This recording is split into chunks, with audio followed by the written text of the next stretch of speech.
अकथकथा. लेखिका ॲडव्होकेट सीमंतिनी नूलकर.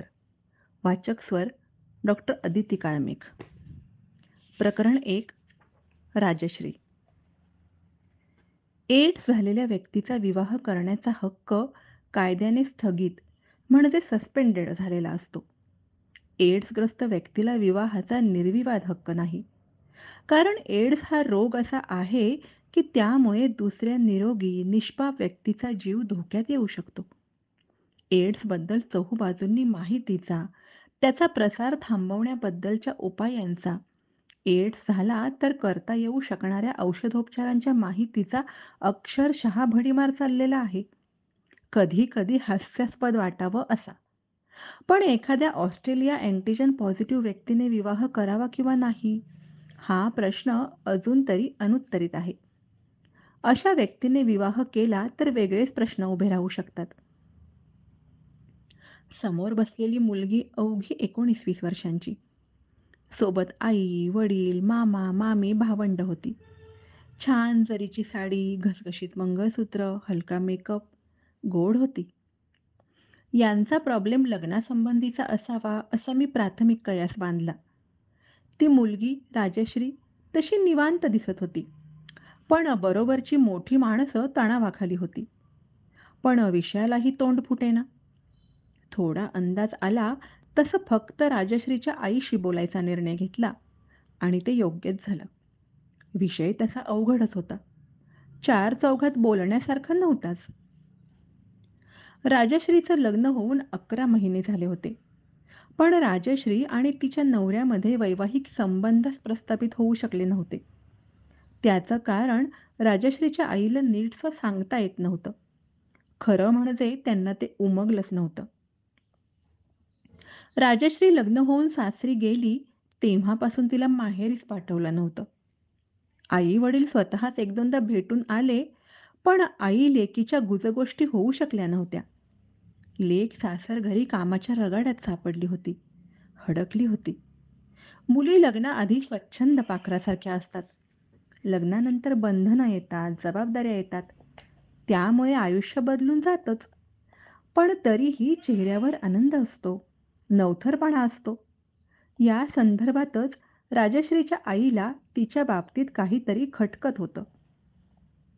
दिवाळीच्या सणाला राजश्रीचे आई-वडील जाऊन तिला घेऊनच आले.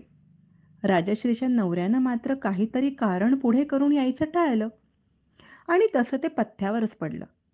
आईला राजश्रीशी बोलता आलं. खूप खोदून विचारल्यावर राजश्रीने सांगितलं की त्यांचे वैवाहिक संबंध नाहीत. अर्थात राजश्रीला तिच्या वयाला अनुसरून त्या गोष्टीचं टेन्शन वगैरे नव्हतं. पण आई-बाप हबकले. असं का? या प्रश्नाचं उत्तर नव्हतं सापडत. राजश्रीशी बोलणं भाग होतं. तिलाही ऑकवर्ड वाटत होतं, पण तिला समजावलं, गांभीर्य उलगडून सांगितलं. तसं तिनं चांगलंच सहकार्य केलं.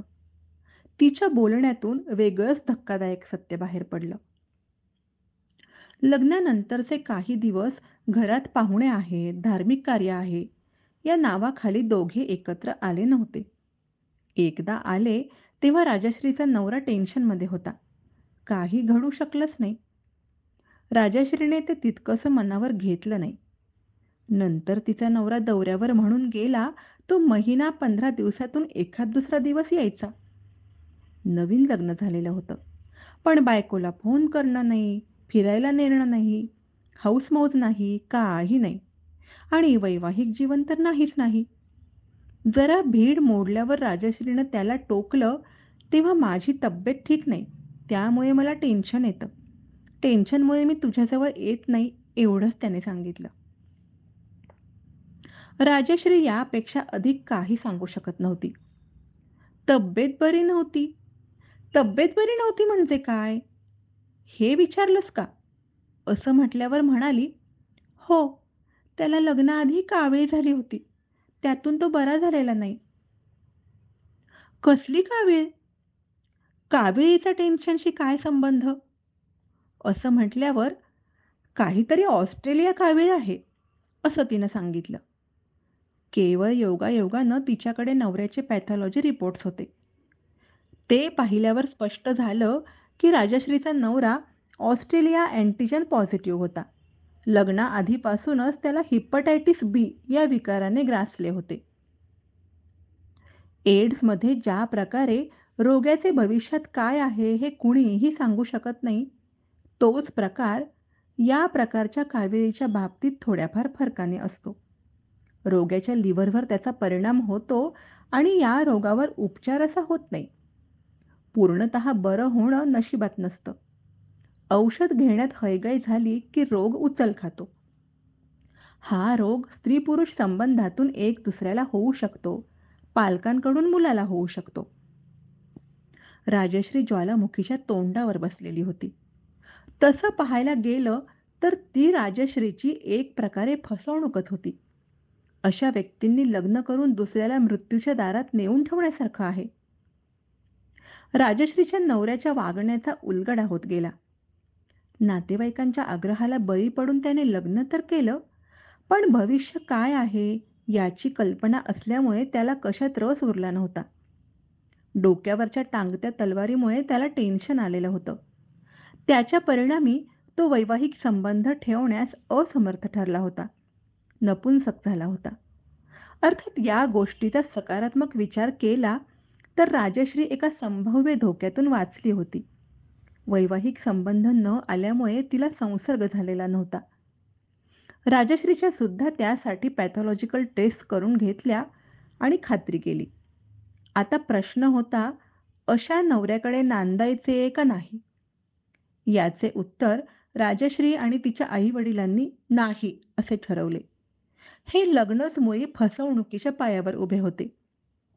राजश्रीच्या जीवाला धोका होता आणि दोघांमध्ये काही भावबंध सुद्धा निर्माण झाले नव्हते. आता कायद्याचा मुद्दा उभा राहिला. राजश्रीचा नवरा नपुंसक होता. त्यामुळे नपुंसकतेच्या कारणास्तव विवाहविच्छेद लग्न झाल्यापासून 1 वर्षाच्या आत घेणं अनिवार्य असतं. राजश्रीच्या लग्नाला जवळ-जवळ वर्ष पूर्ण होत आलं होतं. त्यामुळे गडबडीने पावले उचलणे भाग होते. अशा कारणास्तव लग्न झाल्यापासून 1 वर्षाच्या आत विवाहविच्छेदनासाठी जो अर्ज दाखल केला जातो, तो विवाह रद्द करून घेण्यासाठी असतो. घटस्फोटासाठी नव्हे. अर्थात बाकीच्या तदअनुषंगिक बाबी घटस्फोटाच्या अर्जाप्रमाणेच असतात. अगदी त्या प्रकारच्या कोर्ट कचेरीसाठी जी मानसिक ताकद, शारीरिक ताकद खर्ची पडते, त्रास पडतो, तोही वेगळा नसतो. सुरुवातीला राजश्रीला तिच्या वयाला अनुसरून गांभीर्य उमगलेलं नव्हतं. पण फारच कोवळ्या वयात तिला आयुष्य काय असतं हे शिकून घ्यावं लागलं. राजश्रीच्या नवऱ्याला तिचे आरोप मनोमन कबूल होते. म्हणूनच केवळ हे प्रकरण त्यानंतरच कोर्टामध्येच, पण सामोपचाराने आणि लवकर निकालात निघाले इतकेच. हिंदू मॅरेज ॲक्ट 1956 सेक्शन 12 1 ए, AIR 1998 HP 32 श्यामला देवी विरुद्ध सुरजित सिंग. धन्यवाद.